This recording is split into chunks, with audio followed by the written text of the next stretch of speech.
Hello everyone, welcome to this video, and in this video I'm going to show you how you can use CapCut on your computer. So in order to use CapCut on your computer, there are actually two ways to do this. The first one is simply using the normal browser, because CapCut also has an online version on Google Chrome. Simply type in CapCut, then go to the first link right here at www.capcut.com, and then you're going to click simply on Edit Video Online. That is the first way to try and use CapCut over on your computer. However, you don't have that many options here, and on your phone is still much better. However, there's also another way to use CapCut on your computer, and that is simply by going into the App Store right here.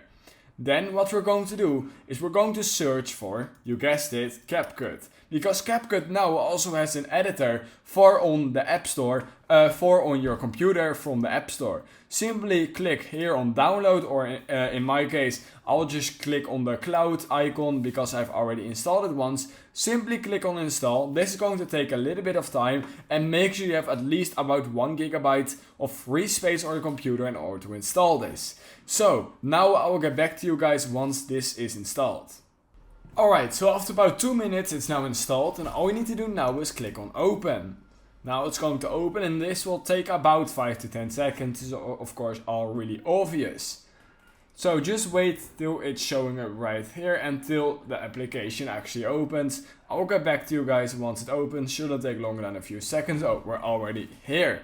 Then in order to edit actually on CapCut, it's pretty simple as well. Simply just click on new project, and then you can already start editing over on your CapCut on your computer. So that's how you can use CapCut on your computer. It's really easy, just simply use any feature you want. It's basically a copy of your iPhone app or Android app, but then on your computer. So that's how you can use CapCut on your computer. If you learned something from this video, I would highly appreciate it if you could like this video, subscribe to my channel, and I hope I will see you in my next YouTube tutorial video.